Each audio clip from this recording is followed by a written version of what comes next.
Hi. I am Jesus possessed by Her Majesty the Queen. Many of you think I can walk on water or breathe fire. These things are true, but that's not why we're here. We are here to talk about cognitive psychology. Oh, the joys. We'll start with long-term memory because I am amazing and you are weak. Sorry, sometimes I get interference from other radio stations. Anyway, Barik et al. Did an experiment in 1975 to see if people of various ages could put names to faces from their high school yearbook. After 48 years, 70% were accurate. Trust me, I am Dracula. In 1959, Peterson and Peterson did an experiment with trigrams to see what the duration was of short-term memory, asking the participants to read and recall the trigrams with the interference of counting backwards in threes for 3, 6, 9, 12, 15 or 18 seconds. The participants remembered about 90% after 3 seconds and 2% after 18 seconds. This shows that short-term memory lasts about 18 seconds. Yes, I am that awesome. The capacity of short-term memories, according to George Miller in 1956, 7 plus or minus 2. This is addition onto the original experiment by Joseph Jacobs in 1887. He found that the capacity of short-term memory was 7.3 for letters and 9.3 for numbers. He believed that the span was greater for numbers because there is 26 letters but only 9 digits. Have it, Judas, you white trash hillbilly. Bet you didn't know that.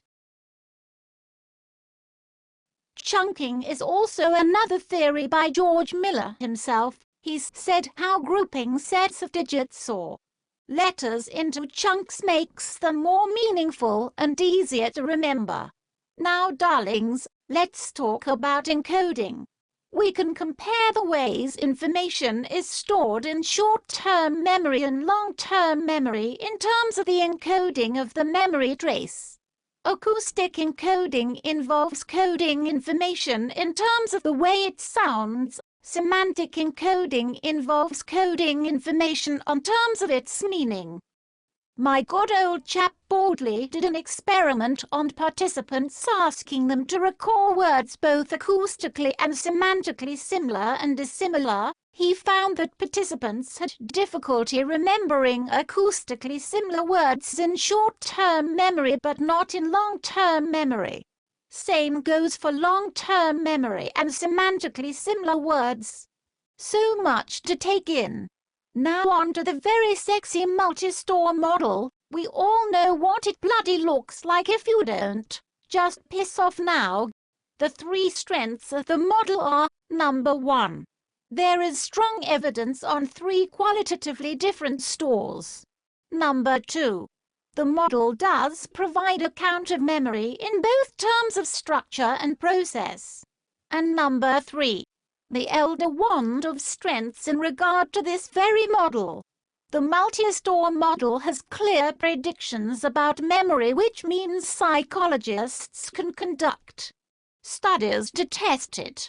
The weaknesses of the MSM are much greater than the strengths. This is mostly to do with the fact that it is either incorrect or only partially correct.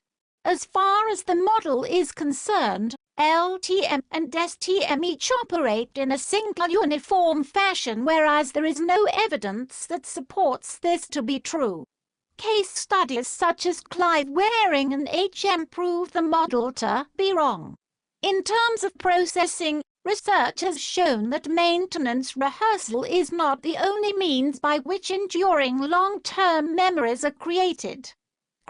and Lockhart proposed a different kind of model in 1972 to explain lasting memories. They suggested that different kinds of processing you do can make memories more memorable just by the way they are processed. Another problem with the multi-store model is that it lacks in validity in a number of ways. Number one being that research usually relates to semantic memory, so it is relevant to some everyday memory activities such as remembering a phone number, but not to all aspects of memory. Number two would be that it is done in a lab, which means it would be easy to control the extraneous variables, but is done artificially. And I hate to break it to you, but life sure as hell is not artificial. Peace out. My home skillets.